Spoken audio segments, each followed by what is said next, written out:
Alrighty. In today's video, we're going to be talking about 6.3, which is logarithmic functions and their graphs. The one thing to note here in logarithms is that they are the inverse of exponentials. So that is the connection between these. So logarithmic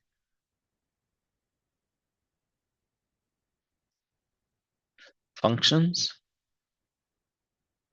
and their graphs.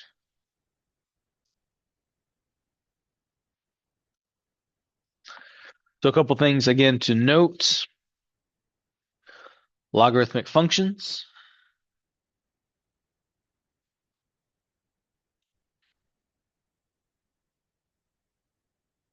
are again as if I had an here. So remember, so an exponential function from the last two sections, exponential, was written as like f of x equals a to the power of x, some number raised to x as an exponent. So again, so logarithms is the inverse of exponents, which will give us something like this. So f of -1, remember that right there indicates inverse, and then it'll be written as log base a of x. And we'll talk about how to transfer these things, but it's pretty quick. So equivalent equations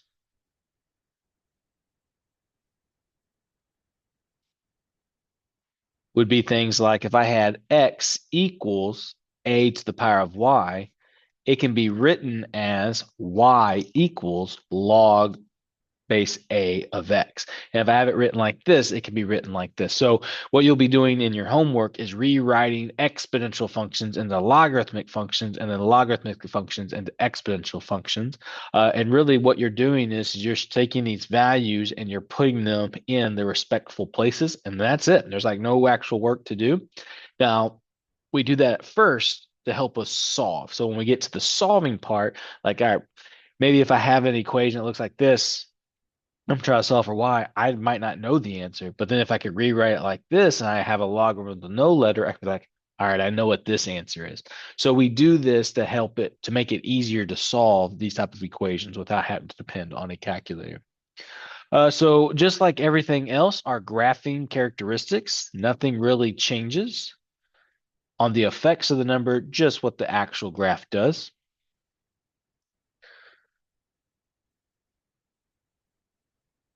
Oh, I spelled that twice.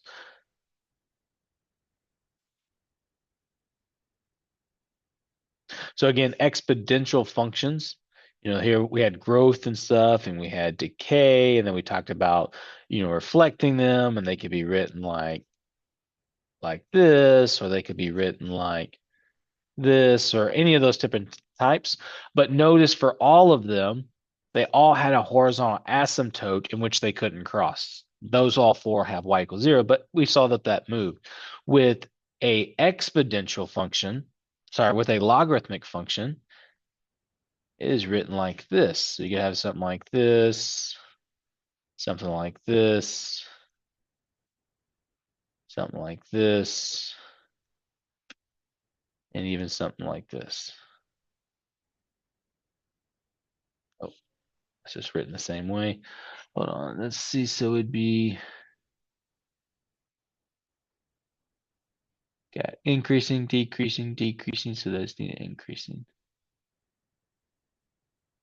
There you go. All right, so it could be written as like these functions, but then now notice on these, they all have vertical asymptotes in which they can't cross. So remember back in chapter 1 and 2 review, inverses on a very basic form just switch the x and the y value. So in exponentials, when it doesn't cross a certain y value, if we flip that in logarithms, now they don't cross this certain x value. So that's basically the only difference in the shape of it, but the rest of it is still the same.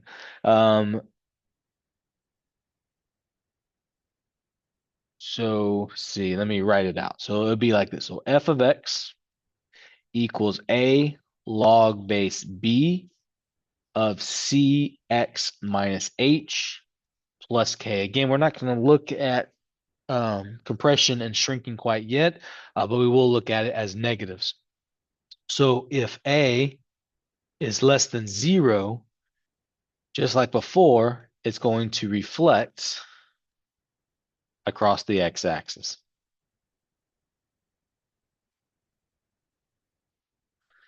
And if my C is less than 0, it will reflect across the y-axis.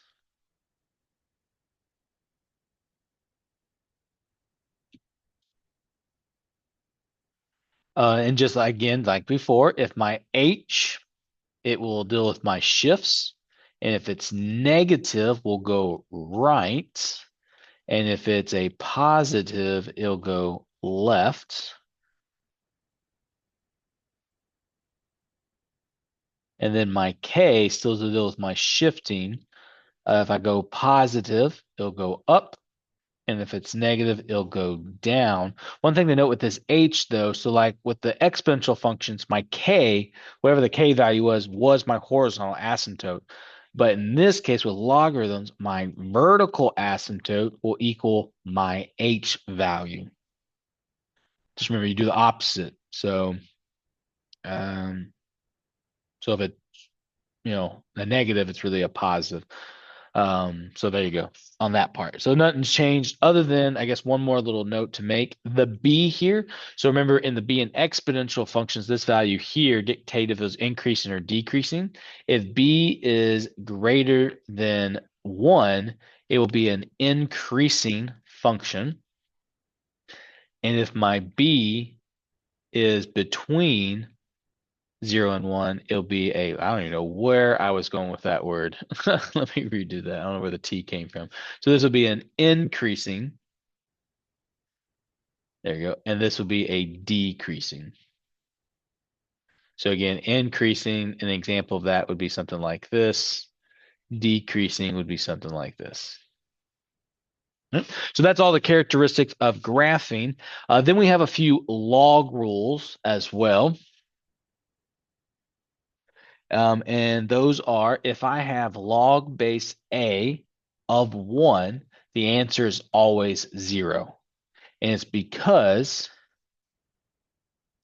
A to the 0 equals 1. All right. This one here, if I have log base A of A, the answer is always 1. And it's because A to the first power will always be itself. If I have something like this, where it's log base A of A raised to the X, it'll always equal whatever that exponent is. And if I have A raised to the log of A to the X, the answer will always be X. So if it's in these two forms, then basically what happens is they kind of cancel each other out, but it all comes from this guy right here. So Y equals log base B of X is the same thing as B to the Y equals X. So if I have it written like this raised to this power will equal this answer. This raised to this power will equal this answer. This raised to this power will equal this answer, and so on and so on. All right, and then with that, we have what we call a common log.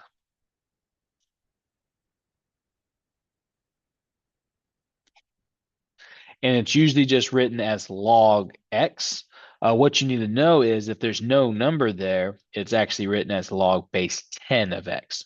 So we don't typically write a 10 if the base is 10, but know that it is a 10. So it's like a square root. We don't write the index of 2, but we know there's an index of 2 there. We also have what we call a natural log. And we write it as ln of x is the same thing as log base e of x.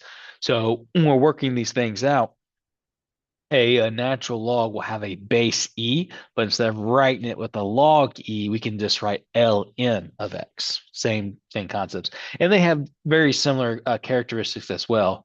So natural log of 1 is 0. So any log or natural log of 1, the answer is always going to be 0.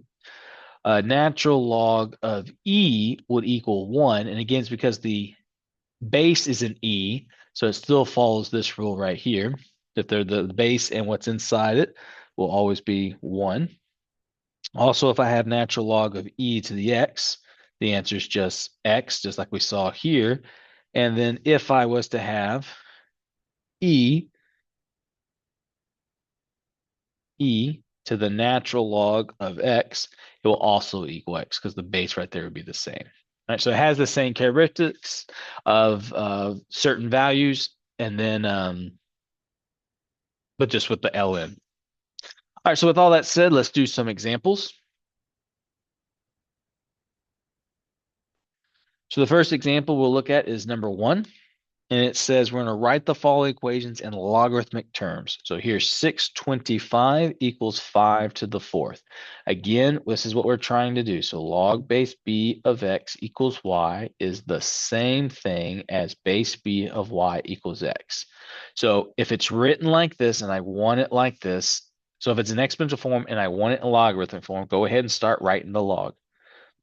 Your base will be whatever this is because that is where the b is.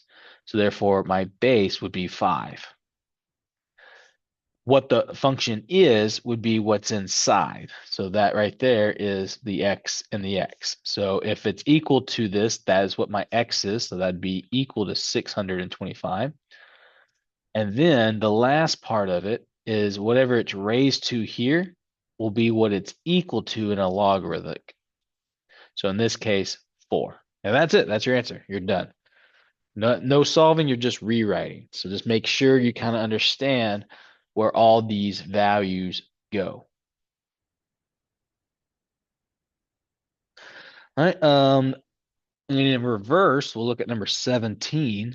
This is log base 5 of 15 equals b. So again, doing the same concept, log base b of x equals y. This would be b to the y equals x.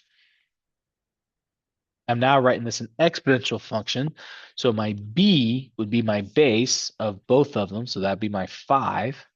My x is what it's equal to. So that's my x there. Oh, let me do this in different colors.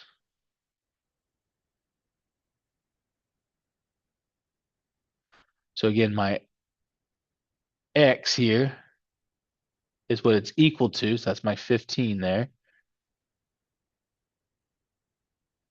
And then this, what's equal to in the logarithm, the y here is the exponent of my exponential. So this answer would be 5 raised to the b equals 15.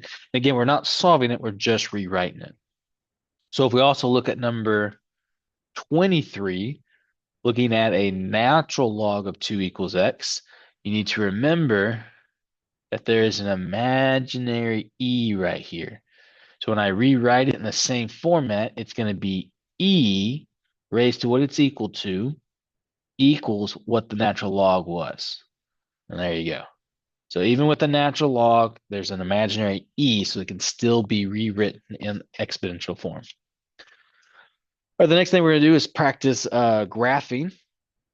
So we'll look at number 25, and we have f of x equals log base 3 of x minus 1. So a couple things to point out here.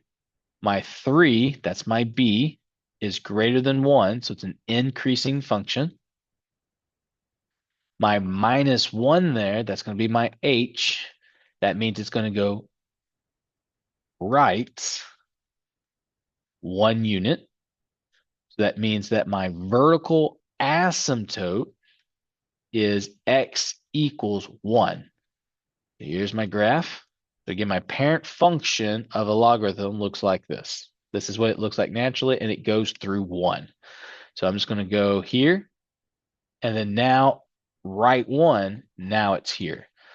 So now I have a function that does more like this, because this right here is that vertical asymptote, 3 being increasing.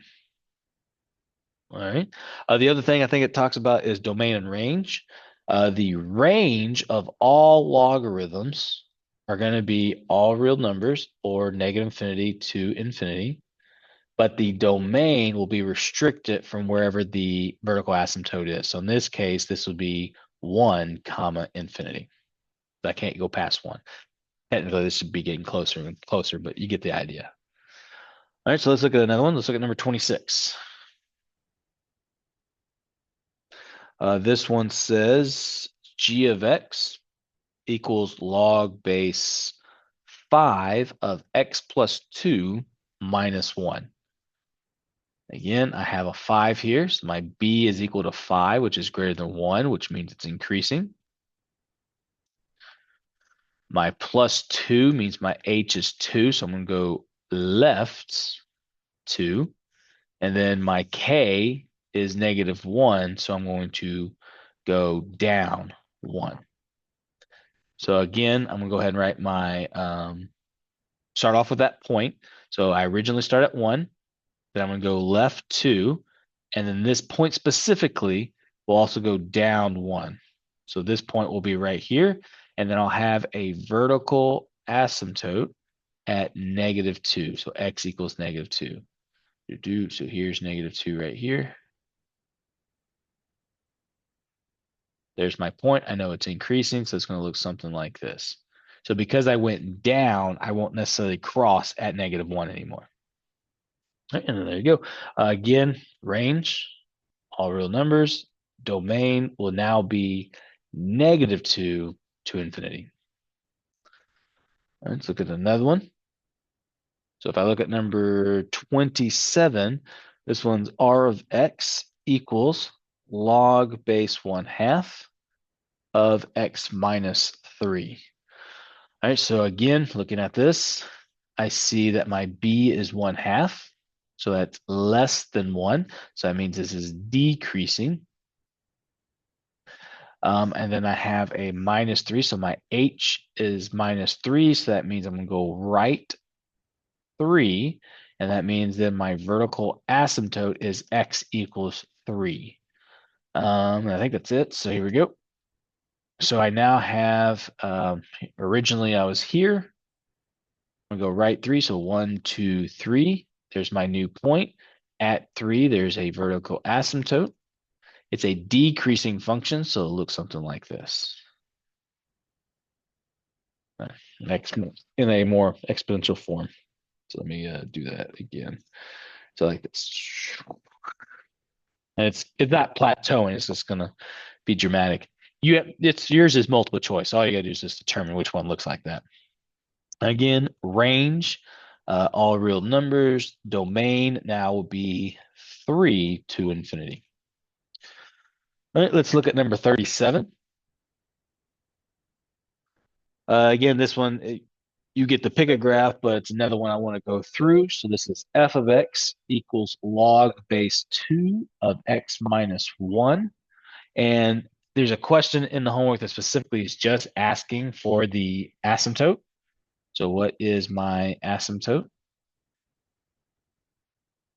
And again, in this case, we only have vertical asymptotes. So when you get this problem specifically, just look at this, and it's going to be x equals the opposite of that number, which is 1. Right? You can graph if you want, but that was really the gist of that specific question. All right, so that's enough on the graphing. Let's look at solving. So we'll start off with number 46. There's going to be some that you use without a calculator. There's some that you need a calculator to solve. So we'll look at this right here. So that's log base 7 of the square root of 7. Again, using this idea of, I got it right like this, log base b of x equals y. Okay. I have to start this way for some reason. That's the way I remember it. But there you go. All right. So right now it's currently this, and you see, hey, it's not equal to anything. Just put an equals y there for you, and then now plug it like this, because maybe you don't know it like this. So we're going to do 7, that's my b, raised to the y, because that's what it's equal to, equals the square root of 7. So when you're looking at it this way, you're like, well, hopefully you notice that the square root of 7 can be written as a rational exponent. So that can be 7 raised to the 1/2. So when I look at this now, bases are now the same. I can go, hey, for these two things to equal, this has to equal this. So that means y equals 1/2. So using the idea of this log rule, I can turn a logarithm into an exponential to help me see the answer. Here, I might not see the answer, but here I can quickly see the answer. All right, let's look at number 47. This one's log base 1/2 of 4. Again, here is my information, log base x equals y.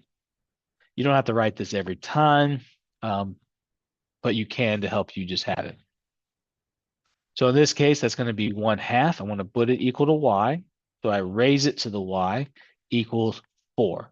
Now, right off the bat, you might not quickly see what this looks like, but remember from the last section, we can turn our bases the same. So any fraction can be written to the -1. So I want to rewrite this to 2 to the -1 raised to the y, and then this 4 is the same thing as 2 to the second power. A power to a power we multiply, so it's going to be 2 raised to the -y equals 2 to the second power. For these two things to be the same, this has to equal this. So that means that -y equals 2, which will then mean that positive y equals -2. And then there's your answer. All right. And now it's not necessarily y, but that answer is -2. All right, let's do another one. Let's look at number 49. This is log base 3 of 27. Again, write out your stuff so you have it, unless you already have it memorized now. Set it equal to y, and then write it out. So this is going to be 3 raised to the y equals 27. Make the bases the same, just like in the last section. This is 3, 9, 27, so it's going to be 3 to the third power, because again, 3 times 3 is 9, times 3 again is 27. For this to be true, this must equal this. So y equals 3. All right, let's look at 56. Log of 0.0001. All right, here we go. So again, do your roll. Log base b of x equals y. B raised to the y equals x. So a couple things to note here. When we set it equal to y, remember one of the rules at the beginning of this lecture, if there's no base there, there's an imaginary 10. So I can now go, well, this is 10 to the y equals 0.0001. All right, best way to do this, turn this into a fraction. All right, this is 1, 2, 3, 4. So that's going to be, I say that, this is the tenths, hundredths, thousandths, 10,000. So you would 4 zeros underneath it. So again, tens, hundreds, thousands, 10,000. So this is 1/10,000. Also quick, you could just count how many spots you have past the decimal, add that many zeros. Now I can write this as an exponent to the -1. And I'm trying to make these bases the same. So I have to ask myself, 10 times what will give me 10,000? Well, 10 times 10 is 100, times 10 is 1,000, times 10 is 10,000. So that'd be 10 to the fourth power raised to the -1. And then a power to a power, I would multiply. So 0.0001 is the same thing as 10 to the -4th power. And for these two things to equal, this must equal this. So y equals -4. All right. All right, so let's look at another one. Make sure we got all the tricks that they'll try to give you on the homework. So number 60 says log base 3 of 1. Again, start off with your rule, log base x equals y, which is b raised to the y equals x. Set this equal to y, so this is 3 raised to the y equals 1. The only thing that can multiply or raise to a power to give you 1 is as if y is equal to 0. All right, that was one of the rules we learned in the last section. Anything raised to the 0 will give me 1. So again, anytime there's a 1 there, regardless of what that base is, the answer is always 0. All right, so this is how we can use this rule to help us solve for simple expressions.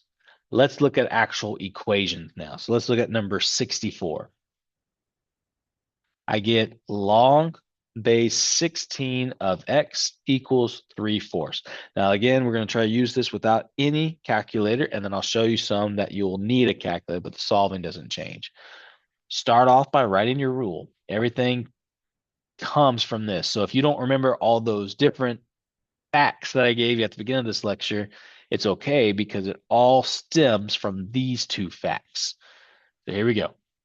So this is now going to be 16 raised to the 3/4 equals x. Well, let's work this out. Remember, as a rational exponent, this is e over I. If you've never seen that, that's exponent over the index. So I'm going to rewrite this. Actually, you know what?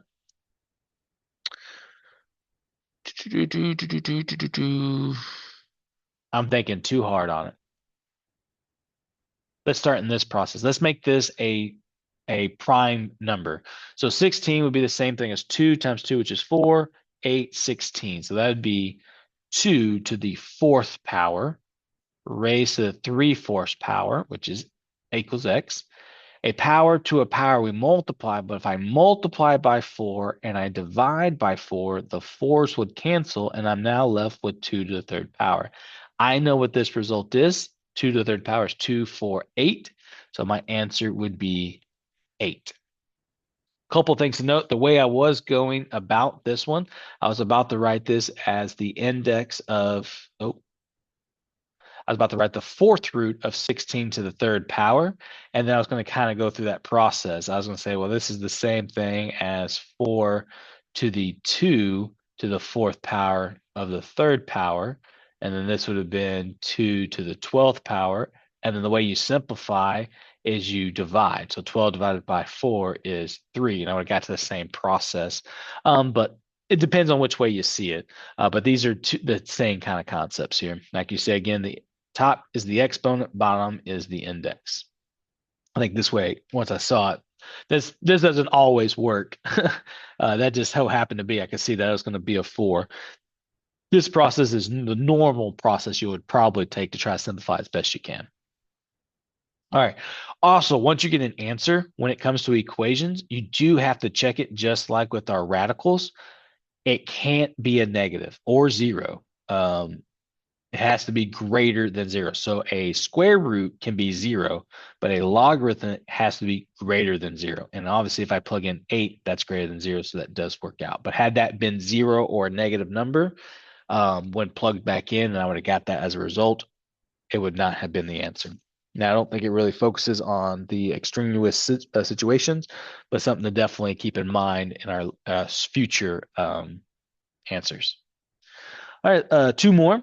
Let's look at number 78. What happens if it doesn't come out nice and clean? So we'll look at number natural log of x plus 1 equals 3. Okay, process never changes. Log base b of x equals y.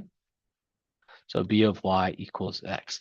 The only difference here, which if you recall, there's an imaginary e here. So this is now going to be e to the 3rd power equals x plus 1. Subtract 1. So this is now e to the 3rd power minus 1 equals x. E, again, is like that 2.71 something number. So in this case, I'm going to have to need my calculator. So let me switch real quick.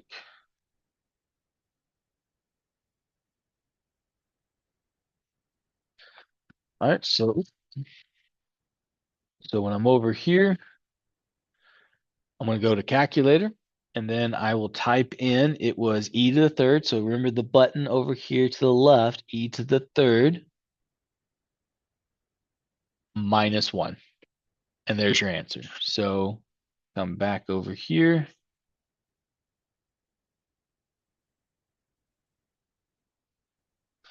So in this case, x would equal 19. What are we rounding to? See the following expressions to calculate another evaluate. Express your answer either as a fraction or a decimal, round to 2 decimal places. So this would be 19.09. Now, had this been a face-to-face class and we were taking our test face-to-face, I would expect you to stop right here because this is the exact answer. But due to the fact that we take our test online, they will be accepting the decimal version of this. So you need to be able to type it into the calculator to get the correct answer. All right, last one. I think y'all have all the examples that y'all will need to be successful. So we'll look at number 84. So we'll look at the logarithmic base 9 of 2x minus 1 equals 2. Again, make this a practice so you always have it. So that becomes 9 raised to the second power equals 2x minus 1. And now you have a regular equation. So 2 squared is 81. I'm going to add 1. That gives me, wait. Okay, cool. I messed up earlier. All right, this is 82 equals 2x divided by 2. So x gives me 41. Now I'm going to plug this in to make sure. 2 times 41 is 82 minus 1 is in fact 81. So therefore 9 squared will give me 81. But mainly what I'm checking is to make sure I don't get a negative number in there. So x equals 41. So I didn't need a calculator on this one. I was able to get a straight answer. And a lot of times this will work, but there are those certain times, especially when dealing with natural logarithms, with that e is typically when it happens. As always, if you ever need any more help or more examples, just reach out, let me know, and I'll help you out. Until the next video.